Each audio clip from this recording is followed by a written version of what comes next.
Welcome to the Accountability Trader. It's all about accountability, consistency, and growth. Let's have a look at the market. Good evening, traders. It is Sunday the 14th, and I am getting ready to do my Sunday analysis. So I've left all my markers on from last week at the moment, just so I can find confluence or whether they're still relevant. I'm going to go up to the daily. So here, as you can see, I'm still very happy with leaving this resistance up because that's been tested. 1, 2, it broke through there but ended up ultimately coming back through. So 1, 2, 3, 4, 5 and 6. We're sat at the 6 at the moment. This little section down here, again, that hasn't been played with because we pretty much just went sideways this week. So at the moment we're got a little bit of a double top up here, but that's not something that I was going to get involved with. Let's have a look on the one.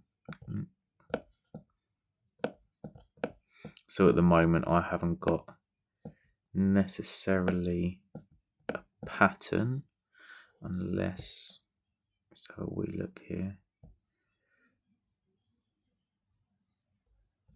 So we could, if this reverses back down, as long as it doesn't break this level, we might have a Gartley. Pop that there. So if we come down to that sort of level, we might have a Gartley in here. So let's see how this plans out. It's not exactly the biggest Gartley in the world, but that might be quite a nice little setup to have. So we'll leave that on.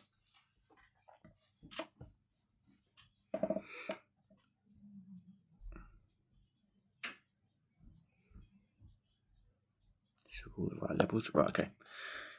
So next pair. This one is one that we've left running. So from midnight tonight, when I wake up in the morning, we'll see whether I've been stopped out. I'm hoping that because we've put in this little level across here, that we're not going to break because we've had 2 touches. Yes, we're still bullish there. We are sitting higher on my RSI, so I'm hoping that I'll get a little bit of an overbought. Maybe even if we touch this line again and then we pull back down. I'm just very interested to see what happens on this pair, because we are still in this channel. Moving upwards, so it's just to catch a little bit of a move running along here. I have to wait and see how this plays out in the morning. I'm not hopeful, but yeah, it's good for my back. It's good for my forward testing, I should say, and for my data collection. We'll see how this plays out. So we've got the dollar against Canadian dollar. This has just gone completely sideways. Hopefully we get a little bit of a pull down to get this activated the beginning of this week. If it carries on too long, I don't like to keep patterns on for longer than they need to.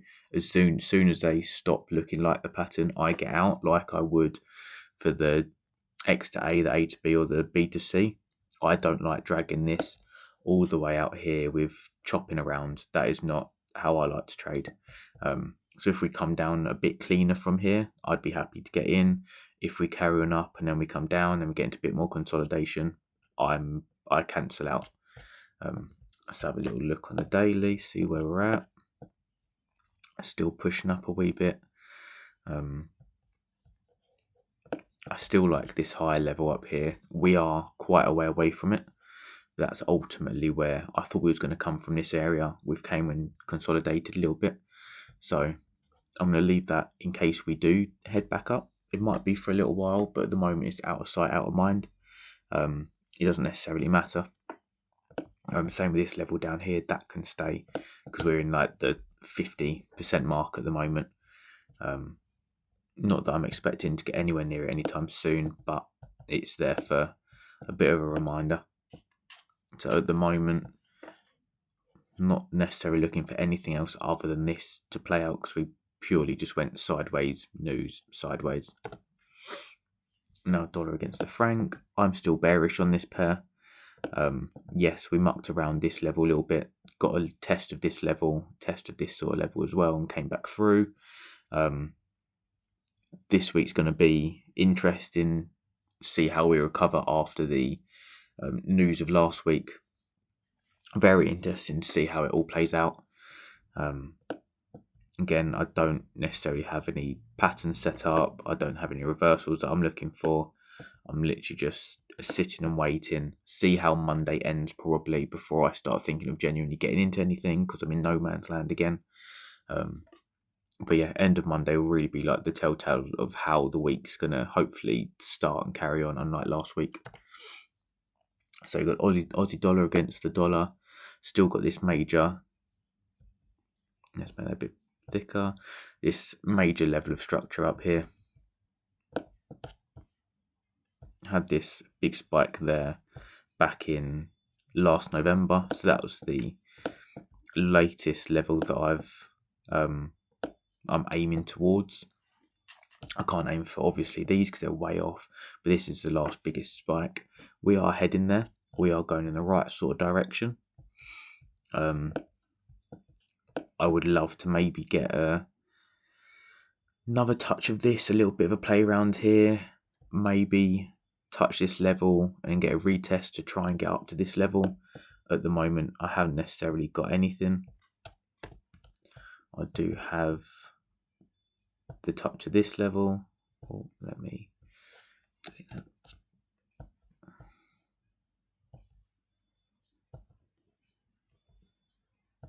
Sorry about this.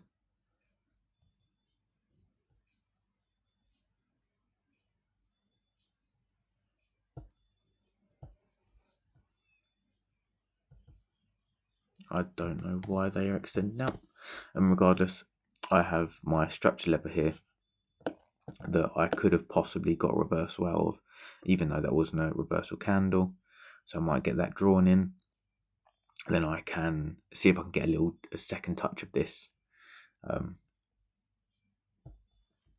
Doesn't matter if it extends for the moment. I can sort that out later. So I've got this structure here. So see if we can get another test of this, or even a breakthrough and a shot down. Try and get to one of these levels. That'll probably be midday Monday. See how we play out. See what sort of action we get this time tomorrow, and hopefully we'll have a setup on this pair.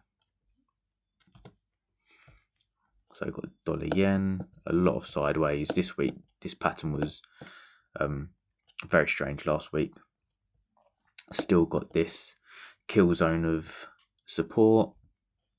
Still got this level of structure, just being tested over and over again. Just sideways. Nothing new in this pair. I'm not bullish, bearish. I'm just letting it pay out. Maybe I can get some sort of pattern. Let's see what that comes up to. So we might have a Gartley up in here. So if this...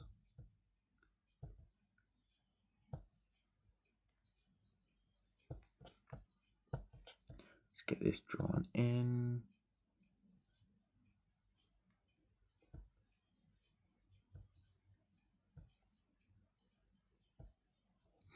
That might be something I'm watching. That X to A, there's a lot of noise in there. So this isn't actually one I would trade, if I'm honest. I'm going to watch, see how it plays out.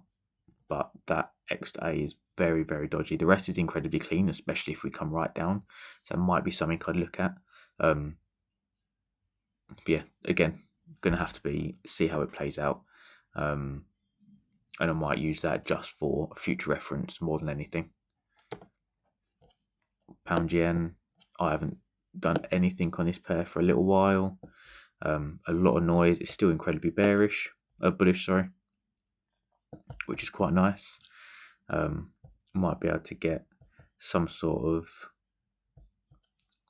retracement around here, maybe get a touch and a break, or see whether it loses momentum leading up to this corner.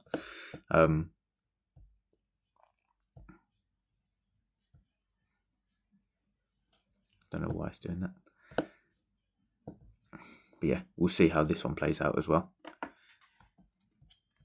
Euro yen, this one was very annoying. It can come off now. Didn't get to play out. Even if I front run it a couple of pips, it still wouldn't have touched. It made the move a little bit too early, which is more than fine. Let's go up to the daily. Yeah, it's still incredibly bullish. We've gone into a bit of consolidation here, but it's very, very bullish still.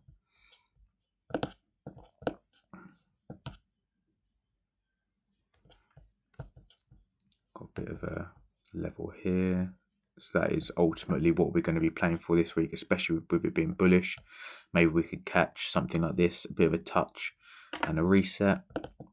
We'll see whether anything like that plays out. I can't necessarily imagine so. But as you can see, I'm playing with diagonal supports and resistance at the moment. See if I can find any more confluence, because I like using supports and resistance. It's how I do my targets. It's how I normally get involved in trades.